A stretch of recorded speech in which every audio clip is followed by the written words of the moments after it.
Las presentes diapositivas se van a referir al modo de inicio del proceso de oficio o mediante denuncia. El punto relativo a la querella se tratará en un conjunto separado.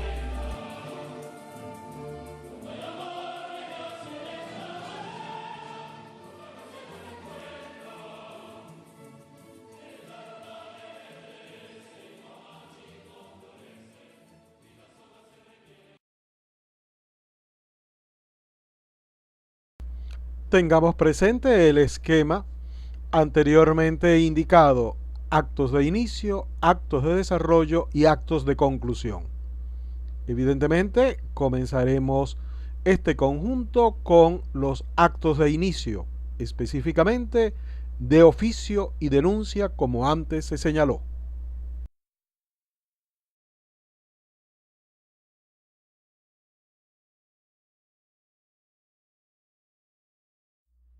Cuando se habla del modo de proceder de oficio, nos estamos refiriendo fundamentalmente a lo contenido en los artículos 265 y 266 del Código Orgánico Procesal Penal. ¿Qué significa el modo de proceder de oficio? O como dice textualmente el cuerpo legal, la investigación de oficio. Valga la aclaratoria que la expresión modo de proceder, que era propia de la legislación derogada, Código de Enjuiciamiento Criminal, no es empleada en el Código Orgánico Procesal Penal, lo que no obsta, sin embargo, a su aplicación. Volviendo a lo anterior, ¿qué significa una investigación de oficio? Significa simple y llanamente que el Ministerio Público puede proceder a ordenar la investigación sin que medie la actuación o un acto de denuncia o de querella. La fuente de conocimiento del Ministerio Público es cualquier medio que le permita tener conocimiento de que se ha perpetrado un hecho punible de acción pública, o mejor dicho, un hecho que reúne las características propias de ser punible y de acción pública. Una vez que el Ministerio Público ha tenido ese conocimiento, debe ordenar que se practiquen todas las diligencias que conduzcan a hacer constar la comisión del hecho con todas las circunstancias que puedan influir en su calificación, así como la responsabilidad de los autores y partícipes y el aseguramiento de los objetos activos y pasivos. Estos fines son los mismos fines que caracterizan la investigación o fase preparatoria. En el caso de que la noticia haya sido recibida por las autoridades de policía, éstas la deben participar al Ministerio Público dentro de las 12 horas siguientes y solo podrán llevar a cabo las diligencias que resulten necesarias y urgentes, que no son otras que aquellas que permitan la identificación y ubicación de autores y partícipes, así como el aseguramiento de los objetos activos y pasivos que se encuentren vinculados con la perpetración del hecho. A tal fin, ténganse en cuenta las advertencias que constan en el tema relativo al sujeto policía de investigaciones. Este modo de conocimiento solo presenta, o de un modo muy relevante, la interrogante relativa a si cualquier modo de conocimiento se refiere incluso a aquellos que son violatorios de disposiciones constitucionales, tales como el anonimato. En este sentido, es de bulto las prácticas policiales viciosas que tratan de ocultar el anonimato con identificaciones falsas o actuaciones de agentes encubiertos.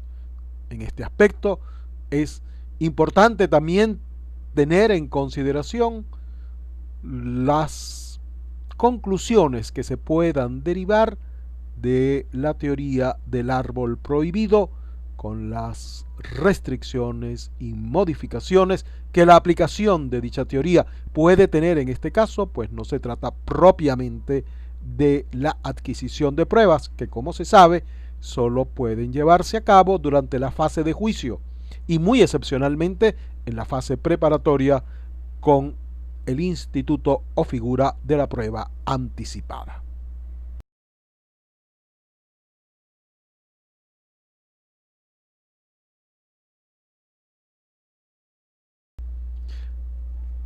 La denuncia es un modo de conocimiento relativamente poco formalizado, a diferencia del modo de conocimiento de oficio, como de inmediato se verá.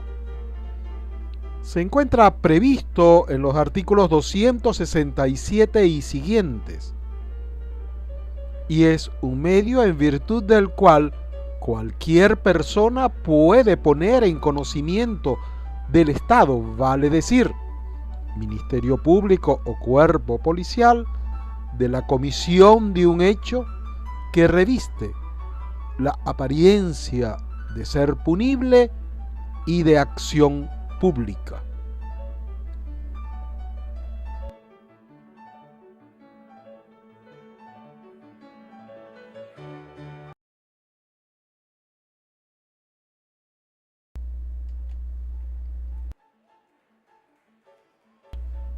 El sujeto legitimado para denunciar es cualquiera, es decir, no se requiere que recaiga sobre esa persona la condición de víctima. Puede ser alguien que observó el delito o simplemente ha tenido conocimiento del mismo. No existe, en general, el deber u obligación jurídico de la denuncia, como de inmediato se va a ver. En cualquier caso, manténgase siempre presente que la legitimación de la denuncia no depende o no radica de ser víctima del hecho, sino que simplemente se ha tenido un conocimiento directo o indirecto de la comisión de ese hecho, con las características antes mencionadas, que reúna las apariencia de ser punible y de ser de acción pública.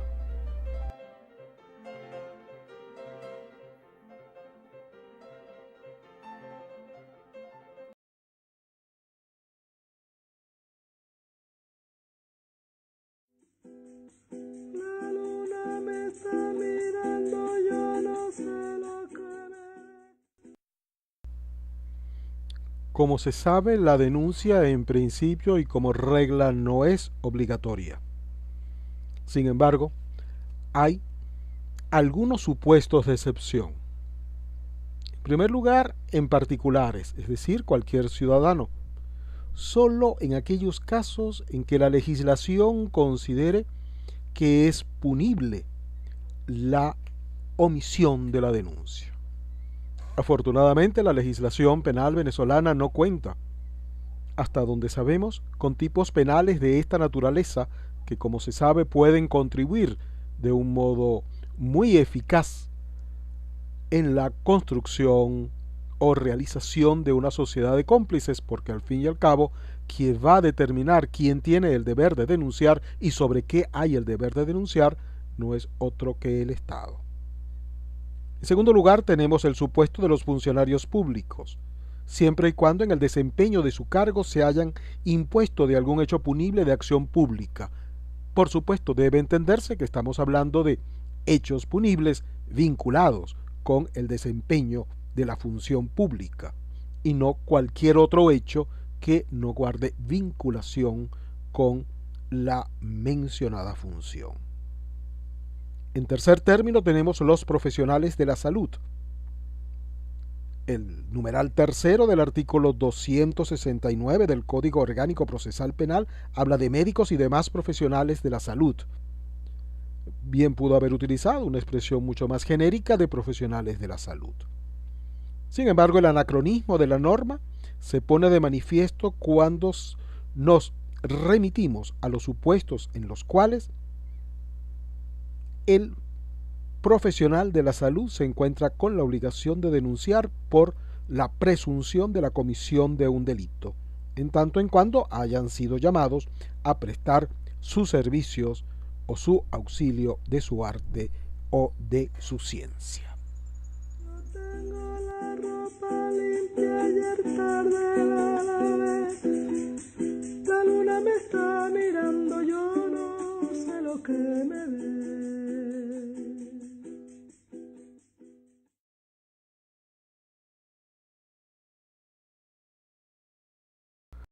Los anteriores sujetos, sin embargo, no están obligados, si guardan una relación conyugal o de parentesco o bien de adopción o de tutoría, que les exime en consecuencia de tal obligación jurídica.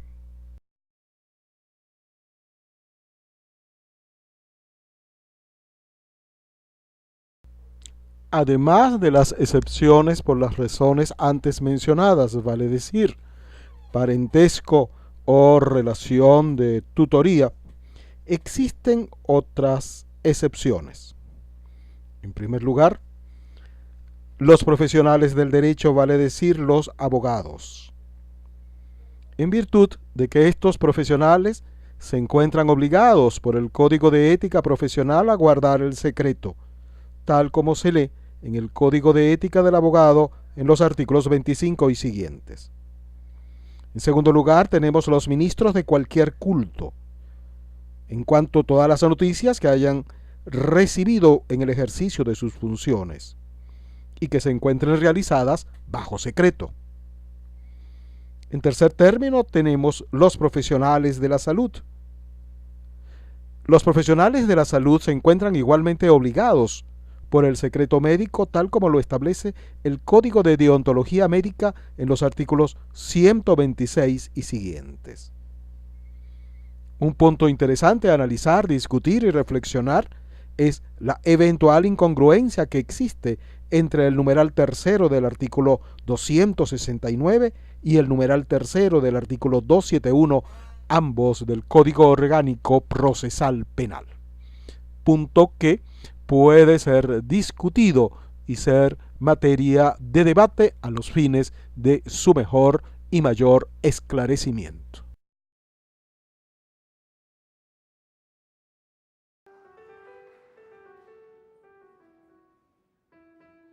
La denuncia puede formularse mediante dos medios, escrito u oralmente. En ambos casos, ha de llenar unos ciertos requisitos que tienen que ver, uno, con la identificación de quien denuncia, lo cual supone indicar no solamente su nombre y apellido y demás datos de identificación, sino también su domicilio o residencia. Asimismo, ha de contener una parte descriptiva o narrativa del hecho. Esta parte narrativa ha de ser circunstanciada, es decir, deben aportarse las condiciones de tiempo y lugar en el cual el hecho fue cometido. En tercer lugar, la denuncia debe aportar una información acerca de la identidad de quien lo cometió y de los testigos del mismo, es decir, quienes lo presenciaron, y en el caso de que no se haya ante la presencia de testigos que hayan observado el hecho, sí de aquellos que hayan tenido noticia, es decir, que lo sepan por referencias. Y por último, cualquier otro elemento que le constare al denunciante y que obviamente sea relevante para la información que la denuncia contiene. En el supuesto de que se trate de una denuncia verbal, El denunciante hará la respectiva exposición con todos y cada uno de los elementos antes señalados, y ello habrá de constar en un acta que habrá de ser firmada por quien la formuló y por el funcionario que la recibió. Para el caso de que no supiere o no pudiere firmar, entonces estampará sus huellas dactilares. Estos son los medios a través de los cuales la denuncia puede ser puesta en conocimiento del Estado.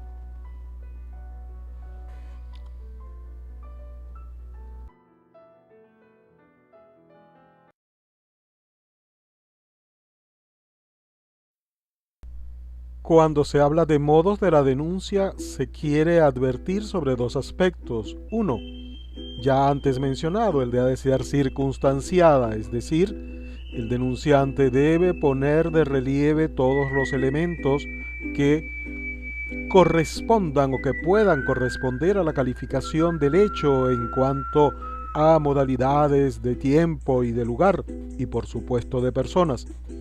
E igualmente ténganse en cuenta que la denuncia puede ser formulada por sí mismo o por apoderado.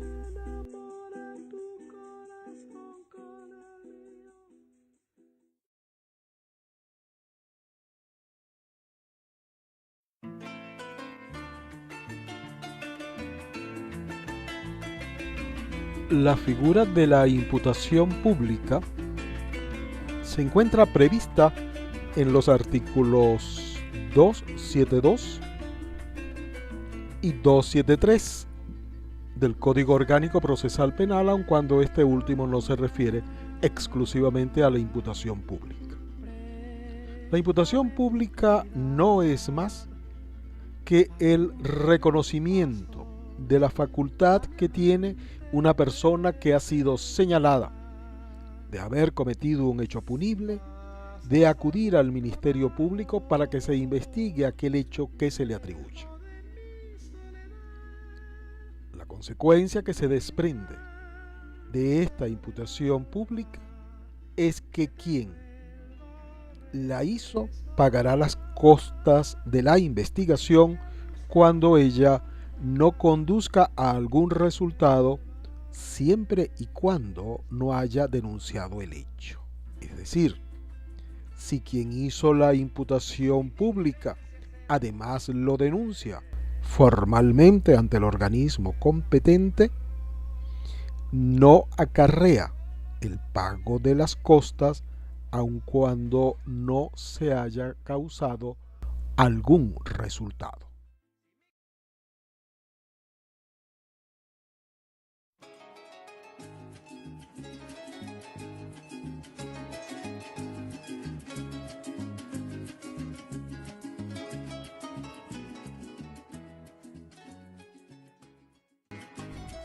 La finalidad de la imputación pública y sus consecuencias puede ser interpretada y entendida como un mecanismo mediante el cual la legislación busca enfrentar denuncias infundadas, imputaciones infundadas, dado que al no haberse producido ningún resultado, entonces quien hizo aquel señalamiento sin fundamento o irresponsable, si fuera el caso, pueda tener igualmente sobre sí las consecuencias de su acto temerario. Por otra parte, se busca que en efecto aquellos señalamientos públicos de la comisión de delitos, especialmente cuando se trate de funcionarios públicos, aunque la norma no está referida estrictamente a los mismos, pues puedan ser puestos al descubierto e investigados de un modo honesto y responsable. Un elemento a considerar en el análisis de esta figura, ¿qué es lo que significa ningún resultado? Evidentemente, una vez iniciada la investigación, la misma ha de derivar en un resultado, es decir, en un acto conclusivo. En el supuesto de que se trate de un sobreseimiento, o en el supuesto de que se trate de un archivo o de una acusación fiscal. En cualquiera de estos casos, ciertamente se trata de un resultado. Sin embargo, no debe ser este la razón de ser o el sentido de la norma. Resultado pudiera ser entendido o interpretado como que de la investigación realizada se derivó que el hecho no se realizó en primer lugar, y ello se ajustaría precisamente al supuesto contenido en el numeral primero del artículo 300. Otro caso es contemplado igualmente en el mismo numeral, es que el hecho no se le pueda atribuir al imputado o imputada, e igualmente los supuestos contenidos en el numeral segundo, que es una causa de justificación, inculpabilidad o no punibilidad, o del numeral tercero de la extinción por prescripción. En estos supuestos, así como el previsto en el numeral cuarto, no puede hablarse con propiedad de que no hay un resultado. Puede ser incluso que se acredite que el sujeto cometió el hecho, sin embargo concurre a su favor una causa de inculpabilidad o de justificación, o que en efecto concurre a su favor una causal de extinción de responsabilidad por prescripción.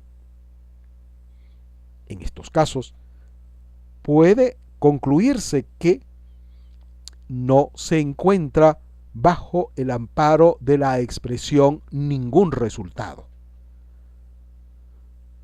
De tal manera que ningún resultado puede ser circunscrito a que el hecho no se realizó, o circunscrito también a que no hay la posibilidad de incorporar nuevos datos para solicitar el enjuiciamiento del imputado. En ambos casos, considero que efectivamente nos encontramos frente al alcance semántico de la disposición en cuestión. La imposibilidad de atribuirlo al imputado ciertamente plantea un terreno donde el análisis, la discusión y la reflexión, que escapan evidentemente a una presentación como esta, puede y debe ser planteada a los fines de su esclarecimiento.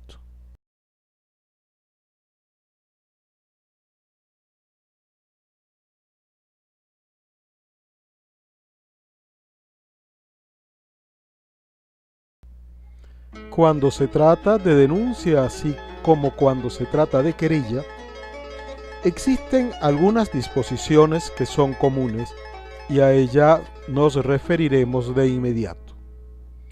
En primer lugar, una vez que el Ministerio Público haya recibido la denuncia, debe ordenar, sin pérdida de tiempo, dice literalmente la norma del artículo 282, el inicio de la investigación a fin de que se practiquen todas las diligencias propias o adecuadas a esta fase preparatoria.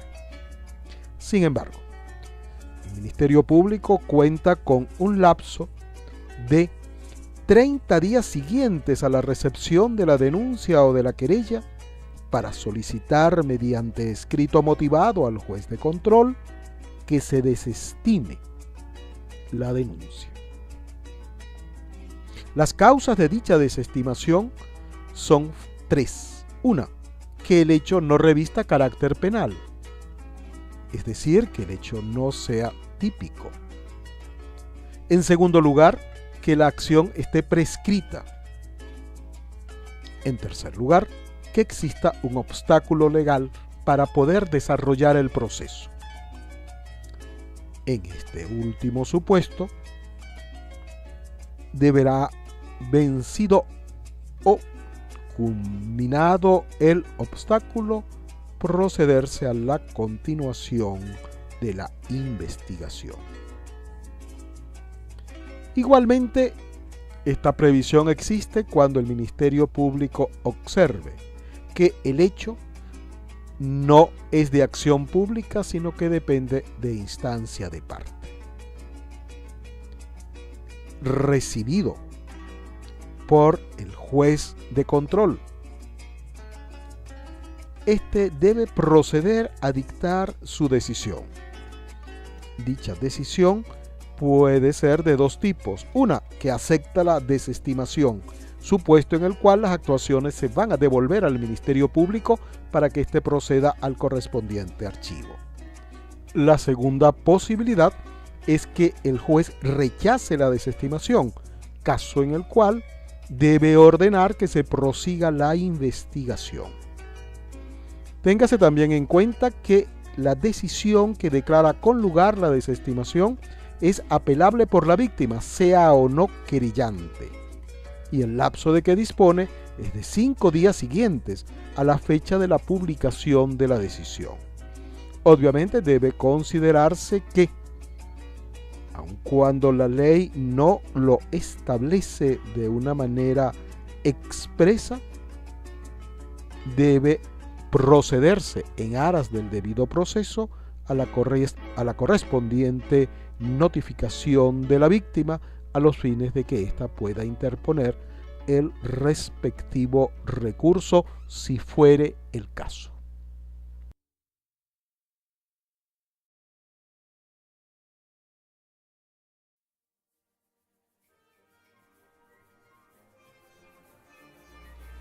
De este modo se le pone fin a esta presentación relativo a los modos de inicio del proceso, sea por oficio o sea por denuncia.